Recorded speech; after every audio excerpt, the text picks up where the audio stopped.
Hello guys! Welcome back to YouTube channel Explodey FPS. My name is Jessica. I received a comment about LDPlayer's Invalid Virtual Disk.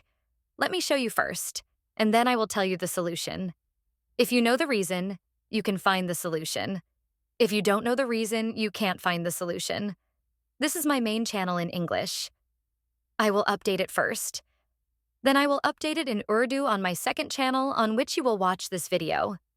Someone told me, "Here I got a comment invalid com interface," or there was another one. I don't know where it is, but invalid client class, error, or invalid virtual disk. Whatever the reasons are, why do they come? First, let's talk about all these reasons first. And then later on, we will talk about how to solve it. To be honest, before starting the video, I would like to tell you that you can't solve it, but you can secure it for future use. The reason for this is, if you are using hard disk, then in Pakistan or India, mostly the light goes off suddenly. Because of sudden light, your hard disk is not protected. Its data gets corrupted. So, on the next boot, either the window won't work, even if the window is working, your LDPlayer, VirtualBox, won't work. In this, you will keep getting the issue of fail to load. Now, the next reason is maybe due to malware. Or viruses.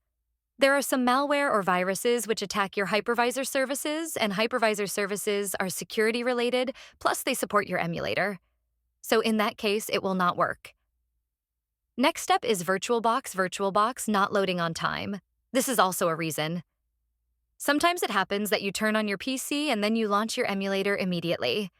It doesn't matter if it is an LDPlayer or any other emulator. If you launch it immediately, then you will face this issue because VirtualBox takes some time to start the services. So make sure that PC is started, wait for 2 to 3 minutes, then hit refresh, and then launch your LDPlayer. This can be one reason, but the solution is restart the game and wait for a while. And then launch. Then it will be fixed. Now next reason, if now the fix for future. Of this first of all, if you are using SSD, then make sure to use your LDPlayer in SSD, because SSD is a solid state and it is very protected. Even due to light outage, your files are not corrupted. And cache is safe in simple words. Although logically it is not. It doesn't work like this. But to explain you, if I explain this thing so hard, disk saves data in the header. And when the light goes off, the data is corrupted or crashes. In case of SHD, it saves data in 2 places, header and footer. And if it gets corrupted from the header, it takes backup from the footer. I am explaining this simply and logically, although it is not the case.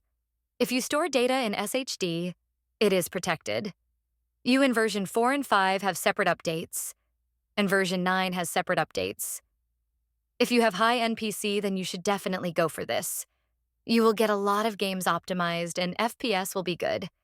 If you are using low-end PC, then you should go for version 3. You will get a lot of stability and you will get less crashes. I am using multiplayer since 2020 and I have tested version 3 and 4 and the lowest crashes were in version 3. When I shifted to version 4, my crashes increased a lot. Then I joined Nox and I found Nox a little slow, so I came back to it. Although Nox is a stable boss and is good in terms of performance, but its boot time was a little slow. I don't know what was the reason for that.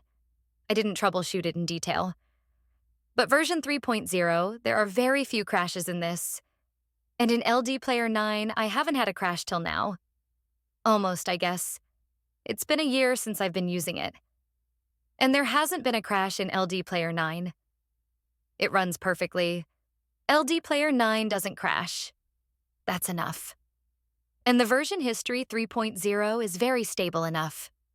So you go to version 3 or version 9. It's on you depending on your PC specs.